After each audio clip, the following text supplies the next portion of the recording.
lot of time people do rooms that open straight into a living room, and that just drives me nuts. So today we're going to talk about floor plans and how to come up with a floor plan from scratch, how to turn a list of rooms that usually a client provides you to a full-blown functional plan. And there is a specific method that you have to follow. You can't just go in and then start drawing lines willy-nilly and hoping to come up with a floor plan. And I see this a lot of times with clients where they start the floor plan, but they can't finish it. They can't take it to the finish line. And the reason why they can't finish it because they didn't have a method that they followed. And when you think about it, a good functioning floor plan is the essence of architecture. If you don't have a good floor plan, then you don't have a basic foundation. You have nothing to build on top of that. You can't have a good facade. You can't have a good experience within the space or within the house. So it's really the most important thing that you have to work on thoroughly for everything else to fall into place. And as usual in my channel, I just don't talk about theory, I talk about real life projects. I'm gonna share with you an actual project that I worked on where I applied this method and the step-by-step and how we took it from this to this. So if you're interested, then please keep on watching. So to give you some context, this client found me on YouTube and she reached out to me. She is based here in the US, but she's building a villa in her home country, Ghana. The villa is approximately 8,000 square foot. It's like 4,000 per floor. And she does have an architect in Ghana who did her original floor plan, but it wasn't quite up to her standards. And when I say her standards, meaning US standards, she's used to a certain type of floor plans. So she gave me that floor plan that her local architect did that I showed you, and she wanted me to do a full glow up on that plan. And that was quite the challenge. But before I dive too deep into the project, I want to share with you an analogy that is not necessarily architectural, but it's going to be super relevant to this project. And you can apply it to your life in general, you can apply it to design problems, you can apply it to any type of challenge, and it always works. And the analogy, I'm sure you've heard of it before, is the rock, pebble, and sand analogy. When you take a jar and you fill it up with rocks, you might think that the jar is already full. But if you sprinkle little pebbles, little rocks, those little rocks are gonna go into the nooks and crannies of the space. And then you're like, oh, okay, I think now the jar is full. But not yet. You can still pour sand, and the sand is also gonna find its way into the jar. However, you cannot do it the other way around. If you fill a jar with sand, you're not gonna have space to pour in the pebbles nor the rock. Now, the analogy means you have to start with the main priority in anything, which is the rock, the big thing, the main thing, what you should prioritize. And this is going to be super relevant to this project and how we're going to design this floor plan. And I'm going to keep referring to it throughout the video. So going back to an architectural floor plan, there are certain ingredients, like certain rocks and pebbles and sand, that we need to place into the floor plan in a certain order. And just on a side note, I'll have a downloadable PDF in the description down below if you wanna follow with me, but in a written format if I'm going a bit too fast for you. And while you're at it, please hit that subscribe button. First step, the importance of space programming and how the client should and could help you with that. Now, for those of you that are not familiar with the word space programming, is basically what goes into the space. Are we designing a school? Are we designing a hospital? Are we designing a house? Of course, in this case, we are designing a house. But you're gonna be like, well, Malak, what kind of stupid question this is? It's obviously we're gonna need a kitchen, we're gonna need a bedroom, we're gonna need a bathroom. Yes, I get that. I know we can need all of those. But I want you to go a little bit deeper than that. I want you to have a kickoff call before you start drawing and really talk to the client in depth. In this case, in this project, my client was super organized, so she kind of came in ready and I didn't have to ask too many questions. But in your case, if your client is like all over the place, they're just like taking you in all kind of directions, I want you to really listen and read between the lines. In the kickoff call, you should not be talking as much as the client. Let them talk, and of course they're gonna go through like some really shallow things at the beginning, but the more you keep your mouth shut, the more details they're gonna reveal. So I just want you to sit and listen. And the main thing we are trying to do here is we want to hear what's important to them. Everybody has a different lifestyle. Everybody had different routines that they do at home. Some rooms for me are super important as a single person versus somebody who has a family of 5 kids. So when the client is talking, I want you to listen to clues in terms of hierarchy. What is important to them? They're also going to inform you in terms of adjacency of spaces, privacy levels. It's very, very small details that are really going to make your job easier once you start designing. I don't want you to skip this part. And if you feel like the client is talking too fast and they're not super methodical and organized, ask them to send you a list of spaces, and not only bedroom, kitchen, this. No, I want the kitchen because I want to hang out with my husband and my kids at the end of the day there. I want to have an office because my kids are too loud and I want a specific private area for myself. Now, if they tell you that, you're not gonna go and put an office next to the kitchen. Just like little things like that. And as they're talking, your brain is going like computing, trying to come up with a plan. For this specific project, I'm gonna share with you the list that the client gave me and how I turned that into a plan. So let's go down the list. Criteria number 1, I want to have an open floor plan in the sense that the main 3 rooms in the house, which in the US are kitchen, dining, and family room, need to be in the same space. She wanted to have a US floor plan in Ghana. So she said, when I am at home, I feel like I'm in the US. So in the US, we really emphasize the kitchen, family, and dining. These 3 rooms always go hand in hand and most of the time are open, which is not the case in Ghana. And this is something that she struggled with her previous architect because he just couldn't get it. He was like, no, what do you mean? Like, you gotta have an open floor plan. And it's just like, he just couldn't get it. So all right, so that was criteria number 1. Criteria number 2, she wants to have an indoor-outdoor situation close to the kitchen. She also wants to have an office space that can have a pool lookout. The client is a swimmer and she wants to have a lap pool, so the length of the pool is more important than the width. She wants to have a pantry closer to the kitchen. She wants to have a maid's quarter with no direct access to the house. She wants to have an outdoor kitchen, 2-car garage with utility. So this is for the first floor plan. For the second floor plan, she wanted a walk-in closet in the master with a standing shower and a bathtub. And she wants all the bathrooms in the house to have natural ventilation and natural air. So this list will be my guideline throughout the entire project. I'm not gonna be drawing a single line without first checking with this list.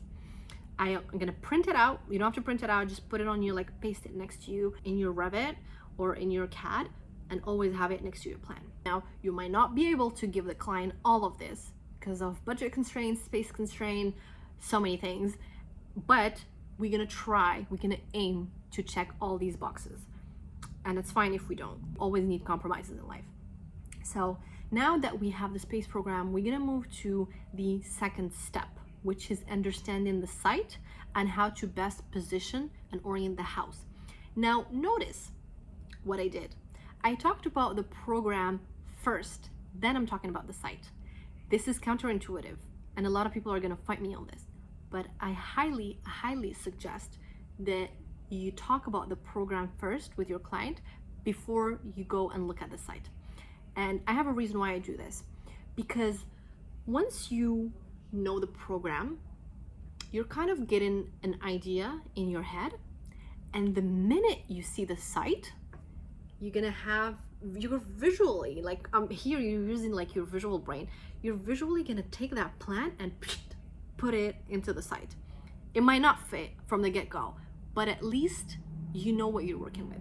Because here's the thing, if you do what everybody else does, they look at the site first, then you do the program. When you're looking at the site, you have no idea what the client wants. So you're basically just staring at like a blank lot. Okay, great, so it's a square, so yeah, okay, great, it's a rectangle, it's a triangle, it's whatever shape, but you don't know what to do with it. But if you already know the program, when you see the site, you're like, I know. So this is where the street is, this is where I'm gonna put this is where I'm gonna put that. So you already have a leg up. You're already coming prepared and you know what to do with that. Now, before I move even further into steps, I just want to share with you the plan that she originally had and how I fixed it. It's going to be now probably easier to see a plan instead of just me talking. So let's look at the plan that she had. All right, so this is the site. As I said, when a client sends you something like this, don't get too hung up on the site.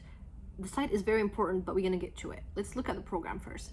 So okay, so we know that you're gonna go from this, so we know that this is the entrance. So okay, the entrance is here, there's the car garage to the side. Now so far so good. You come in, there is a lounge. Okay, good.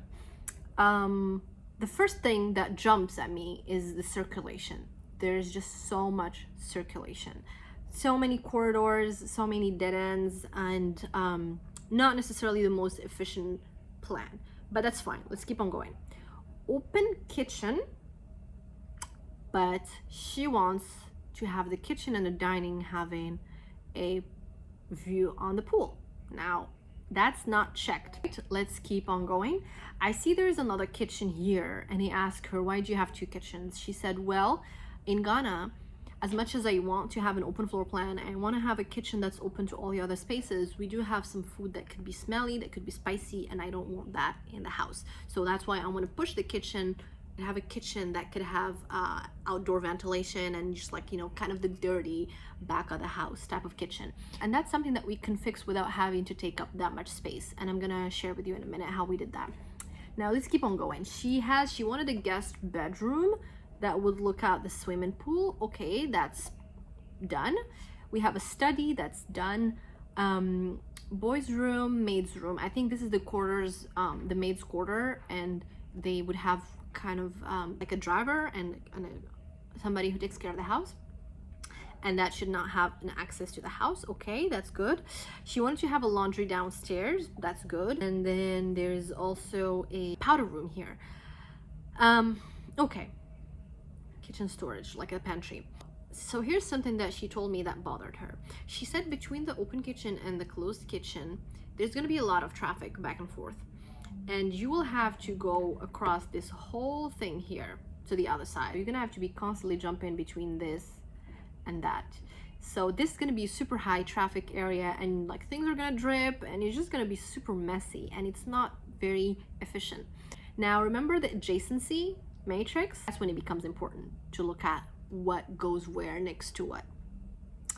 All right, so I looked at this plan, she walked me through it, and as much as I wanted to fix this, I just couldn't. I couldn't fix it. It was just too many moving pieces, too many moving parts, and I unfortunately had to wipe out the whole thing and start from scratch. So now I did record my screen while I was working on this plan, and the step-by-step I did, and you know how I tried a few things at the beginning and didn't work out. Like, that's something that you always need to keep in mind. It's not gonna be the first idea. It will never be the first idea. The first idea is usually just like the little crust at the top that's usually super nasty. So get that out of the way, go deeper, do a few iterations, and then you're gonna start seeing things. Now I will share that at the end. So now that I showed you the plan that the local architect there, we can all agree that it was not the most efficient plan, and as much as I really wanted to salvage that, it was just so hard for me to fix it because some of the foundational things are not there, and it's missing a lot of the rocks ingredients, and it's focused a lot on the pebbles and the sand. So let's put that to the side for now. And let's look at the site overall. So this was the shape of the site, and she did tell me that this side of the lot is going to be for her mom. It's going to be for a future development, kind of like an in-law suite or something. And we do know that the road is here, so the access to the house is going to be here. So now for setbacks and things like that, usually these are governed by zoning, but in this case in Ghana, they didn't really have strong zoning regulations, which was great because like I can design whatever I want. So there was not really a lot of setback to the side. Like we only left 4 feet to the side, kind of just to walk around the house if there's some maintenance or something like that. But most of the setback was given to the front and the back of the house. Now, the first criteria that she mentioned was to have kitchen, dining, family room by the poolside. Now, let's go and put the pool first. We're not gonna really do the details of the pool, but we're just gonna locate it. And that brings me to my third point, which is bubble diagram and adjacency matrix. Now, To be honest, I didn't do a bubble diagram for this project because I talked to the client for hours and hours and I really knew what she wanted. And the minute she started talking, I just got it. But a lot of times, most of your clients are not going to be as organized as my client was, and they're gonna really throw you in all kind of directions and you're gonna be confused. So I want you, it's your job to ground them, to do options for them, to really study their plan, and it's up to you to guide them to the right direction. Now, let's do a bubble diagrams together, just for the sake of this exercise. So I'm gonna get this pink here. So if this was the entrance of the house and this is the road, obviously we're gonna have to push the pool to the back. So the pool is gonna go somewhere here. So let's put the pool here, pool garden in that area. So let's go over, so we're just gonna do the big rocks right now. Let's assign a space for the main criteria, which is the family, kitchen, and dining. So we're gonna somewhere there. Like, it doesn't have to be specifically in that side. And actually, and when I'll share with you my screen recording of when I started the house, I was debating, I actually put the kitchen and the family in this side here. But for now, let's just do a big bubble diagram. So this is gonna be kitchen, whoa, what was that? Kitchen, dining, family. She also wanted to have an office, if you remember, and a guest room and kind of a bedroom for when she's older. She's not gonna be able to take the stairs, so she wanted to have kind of a sleep-in area on the first floor. And you can already get a sense that we're not having a lot of space on this axis right here, but let's just put a bedroom here, okay? We're not gonna get too hung up in details and proportions and scales, because remember, scale is at the bottom of the list right now. So now we're kind of going from the back of the house and working our way towards the road. Or you can work from the back, work from the front, and meet somewhere in the middle, which is actually a better approach. So we did the top, we did the back house, now let's do the front. So the front, obviously we're gonna have a garage. So that's I think that's something that the previous architect did pretty well. So I just kept it there. Obviously when you first walk in, you want some sort of like formal living area. So let's put that there. And then this area right here is support space or ancillary space that I'm gonna get to in a minute, but let's just leave that there. That's fine. Let's leave it there. So this area right here, kitchen, dining, family, is basically what I call an anchor area.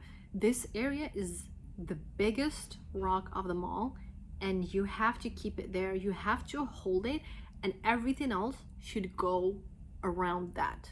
You don't do the other way around, which was why the previous architect there, he was trying to like fit everything else, but he missed the big part, which is the kitchen, dining, family by the pool, to have that indoor outdoor situation type of vibe. So this is pretty much the bubble diagram adjacency metrics exercise. You load the plan at the back if you have a pool, you load the plan from the front, the garage, the entrance, and all that kind of stuff, and you're left with this strip in the middle that is most of the time, if it's a commercial building, it's usually for staff, it's for maintenance, it's for like a janitor, or in this case for the house, it's usually for the stairs, for the bathrooms, for the maid's quarter, any room that doesn't necessarily need to have a view, a beautiful view, or an access or direct access to the exterior, like to the entrance of the house.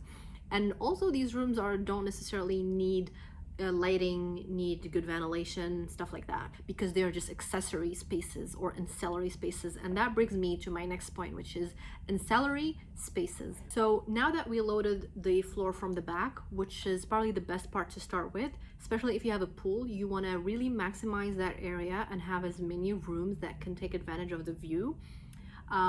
So I would start with that, anchor that, and then you load the bottom part of the plan, which is the main entrance or the garage or anything that needs access to the public road.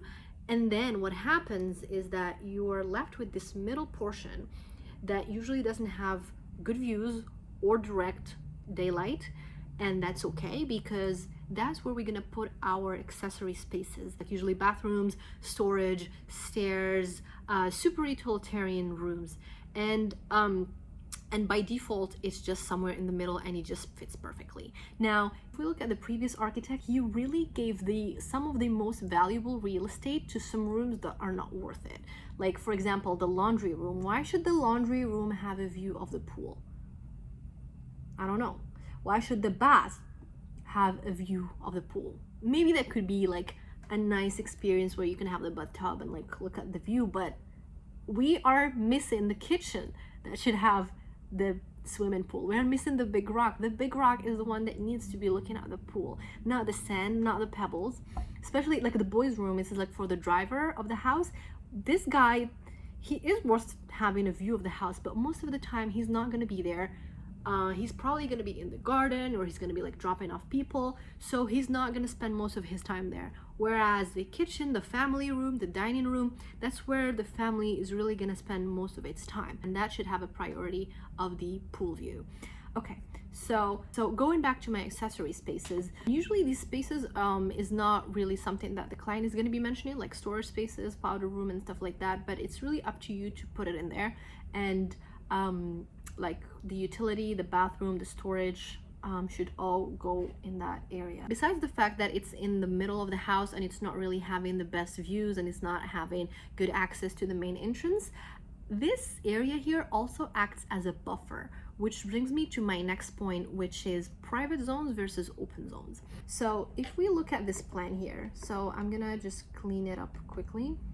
Ideally, I would not wanna put a kitchen right here the way the previous architect did it, because the minute you walk in the house you can really see all the mess of the kitchen. And for me, the kitchen is such a private, sacred space, like not private in like the actual literally private, it's more of, you know, you don't want everybody to see what's in your kitchen. So the ancillary and accessory space not only acts as a filler space between the top and the bottom of your plan, it also acts as a buffer for privacy. For example, I see a lot of people making the mistake of when they hear an open floor plan, they think, okay, I'm just gonna put like a kitchen right in the middle of the house. No, don't do that. Like it's just, it would not work, and it's not super efficient.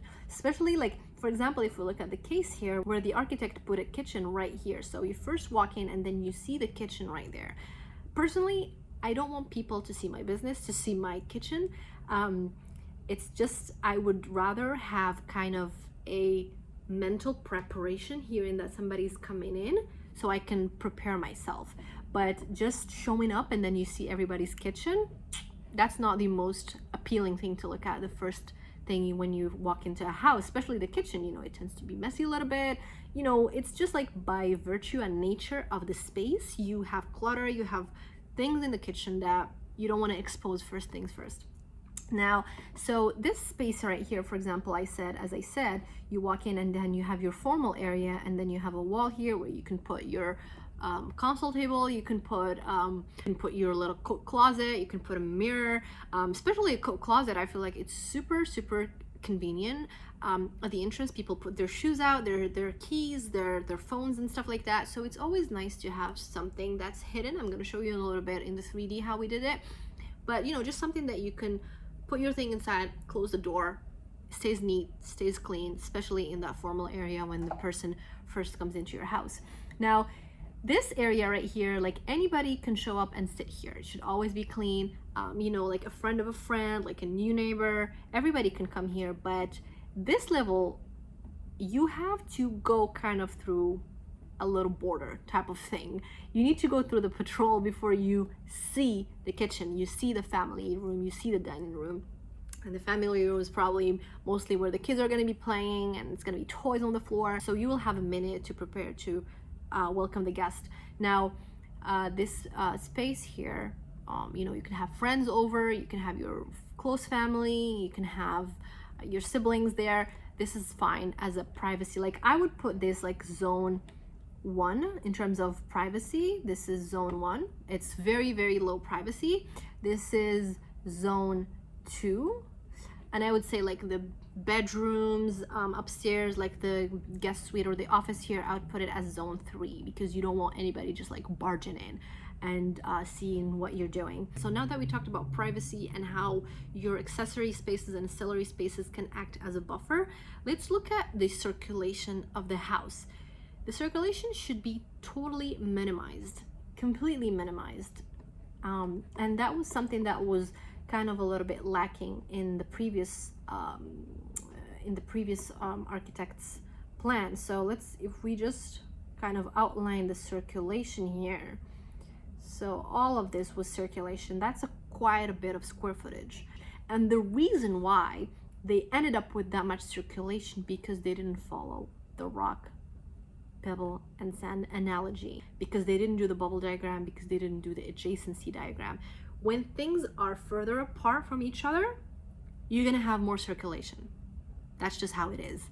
When things are more closer to each other, the rooms that need to be closer to each other, you minimize circulation. So if we look at the plan here that we did afterwards, if we really look at the circulation, so let's see. So obviously you have to walk in. That's about it. That's about the circulation that you need, and that's okay. Like even this, I wouldn't necessarily count it as circulation because, you know, it's part of the coat closet. So technically is just this right here. And now let's look at that. Sometimes the circulation actually, in this case, it worked in our favor because you're given the zone 3 part, like the very private area, more of a kind of a hidden entrance, because I see a lot of time people do rooms that open straight into a living room, and that just drives me nuts. Like, what? So for example, let's pretend that this is actually a room.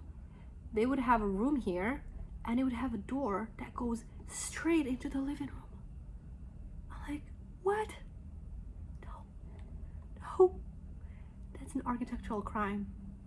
That is an architectural crime. Or a bathroom that opens up into a living room. I can't. Anyways, so let's zoom in actually into the plan and really look at it. So got a console code, come in, formal living, fireplace, stairs going up, powder room. Again, we don't open bathrooms and rooms into like an actual open space. We always open it into a low traffic area. So in the circulation sense, storage always under the stairs because you're taking advantage of that little awkward thing under the stair. So shove storage there. Going in here, we have family and kitchen and dining. Obviously we will need a pantry right next to the kitchen, and it should have direct access, so that's the pantry. The helper should be closer to the kitchen, but as she wanted no direct access to the house, so they're gonna have their own side entrance and their own bathroom. Garage with a utility room. Usually we put the utility room in the garage because the machines can be a little bit noisy, can be a little bit loud, so we want them far away from the house. Sorry, I'm jumping here, but let's go back to the bedroom and suite. So if you remember at the beginning of the video, I said that your client is gonna want the moon, but they don't necessarily have the budget for the moon nor the space for the moon. So there's gonna be some compromises that you have to make. And one of the compromises that we had to make here in this case, where she wanted to have a guest bedroom, and that room could also be used as her master bedroom. When she gets older, she can't take up the stairs, as well as an office, but we just didn't, like, we were tied, like this was the limit for the pool, which was a 47 for a lap pool for a swimmer. So I was like, well, maybe we can use this room as an office for now and also have a bed there for a guest, and also in the future you can just change it to completely become a master. And that's where we did kind of the infrastructure of a master bedroom, where we have the walk-in closet and a decent bathroom with the cabinet and a bathtub combo. So that's for the first floor. Also, yeah, the outdoor kitchen, if remember she wanted to like do barbecue or like fry fish or something that could be smelly, we just have an outdoor kitchen here, again, that I'm going to show you in a little bit in the video. And that could just, they can completely slide these doors, bust them up open, and then you have basically a counter that just extends to the outside. So adjacency again, it's right there. You fry it, you grill it, whatever you do with, but you're really close to the kitchen. So now let's quickly talk about proportions and scale of rooms. And of course, this is gonna vary depending on, on your lifestyle and stuff like that. But what I would suggest is that ask the client to go and measure rooms in their house already that they like, and you ask them to give you those kind of dimensions, and you put it in the plan. And you also need to kind of figure out the size of the overall house, because for example, let's take a hallway. A hallway would be a good 4-foot hallway is more than enough space.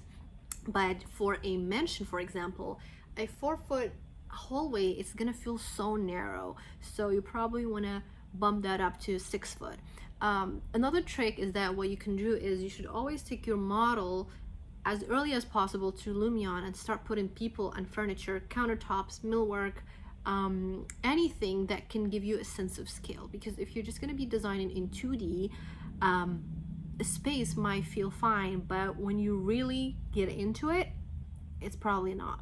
So if you catch that quickly and early, you will have less things to fix afterwards. Now let's go to the second floor, and I just also want to show you kind of the same exercise that we did on the first floor of the bubble diagram and the adjacency matrix, and then you can see how that applies also here. So this is the overall space. So again, same rules apply for the bubble diagram and the adjacency matrix, is that we need to find our anchor. What should be the anchor on the second floor? I personally like to start with the master bedroom, because the master bedroom is the room that will need the most square footage on the second floor. So I would always give it the best view and also most of the square footage. What you can do is you can either go a bubble diagram like that. Let me do another color actually. You can do a bubble diagram like that, or you can do it like in this way. I did it this way, but you will see in my screen recording again, I really tried to play with the master bedroom. It actually gave me quite a hard time because I didn't know where to locate it, but I ended up locating it this way for a reason that I will share with you in a minute. But it's because I have the pool here view, I have the pool view, so I really wanted to maximize that. I also wanted to give it a balcony, kind of a pretty big balcony, because that's something that my client wanted to, you know, like a balcony where they could hang out. So yeah, so we ended up having the master bedroom here, walk-in closet, her closet, his closet. So it was perfect that the stairs kind of were in the middle, so we just tucked the closets in between. And that whole bathroom that she wanted with the stand-in shower, the bathtub, and then 2 sinks, etc. And then the laundry, something that she wanted in the first floor, but again, she wanted the moon, but we can't always give her the moon. So we I actually personally prefer to have the laundry upstairs, because that's where the clothes are. Even though she would have helpers that would take the clothes downstairs, bring it upstairs, it just didn't sound logical to me to have to take it downstairs, bring it upstairs.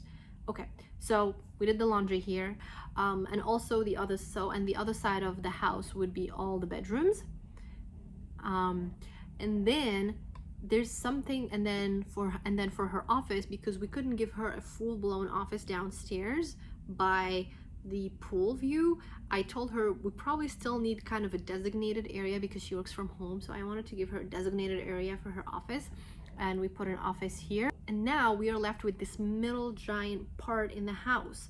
So it's not something that we really do here in the US. We don't have a family room upstairs, but I know a lot of other countries do. Like, I'm from Morocco, we do have a family room upstairs.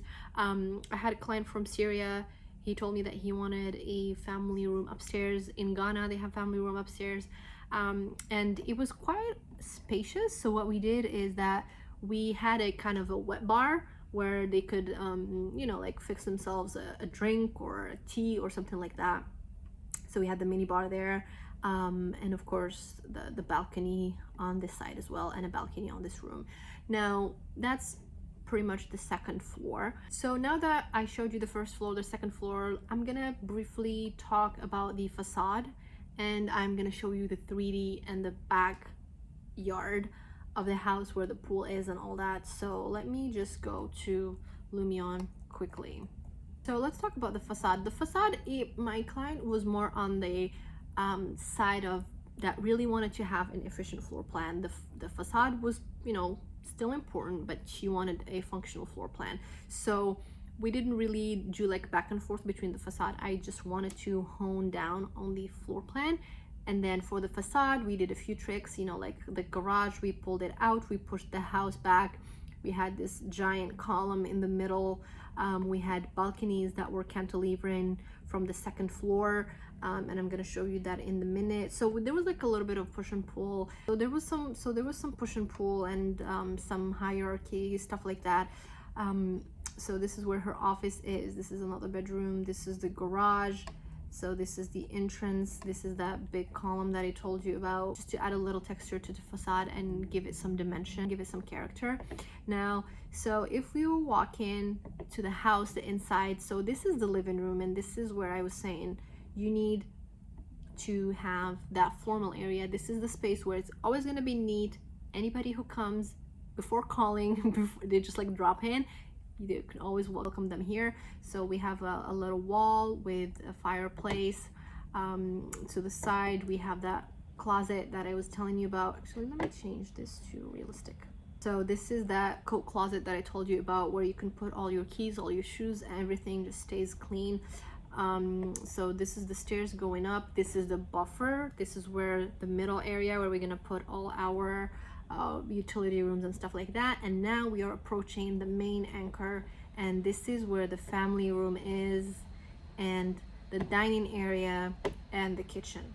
This right here, this is the money shot. This is the whole thing needs to be designed around this space. Stepping out, we're gonna have that outdoor kitchen for their barbecue and whatnot.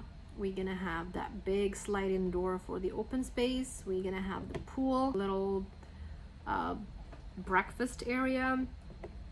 Now let's move to the side. Actually, let me go inside so I can show you. Now this is that little hallway, that circulation to get into the bedroom that would have also an office space, and that could also be used as a master when my client gets older.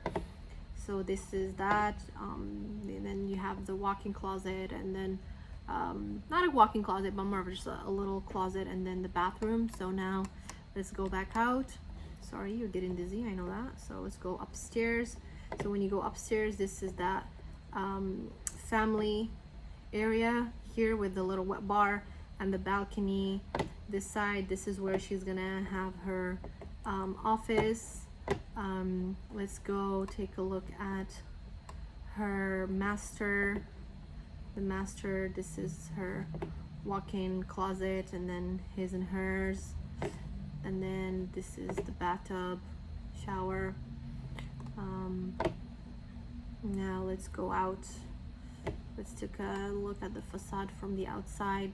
This is her house from the backyard, and if we were to look at it from the front, this is that push and pull that I was telling you about, and this is the front facade.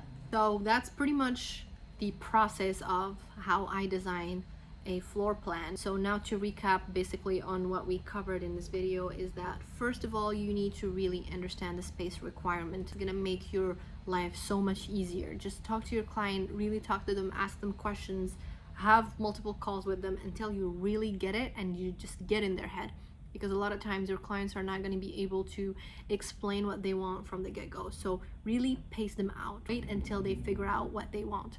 Number two, you really need to understand the site and how to position your requirements and translate that into a space plan. Number three, do a bubble diagram and an adjacency matrix, so you can really understand where everything goes and what goes next to what, so you don't end up with a lot of dead ends or weird circulation or wasted space. And that way you can also anchor your plan and then start from the top or the bottom, meet in the middle, or vice versa, but always place your ancillary spaces in the middle, because that should be your filler space, and that also act as a buffer for your private zone and open zone. So open zone, private zone is number 4. Number 5, understand the scale and the proportion of the space by asking the client to give you dimensions that they like, or to measure their current space, or by going online, or by you placing actual human figures or furniture to give you a sense of scale. And that's pretty much it. These are the steps. You have to do them in this order, otherwise you're gonna fill out your jar with ancillary spaces and you're not gonna have space for the main rocks, which is the anchor.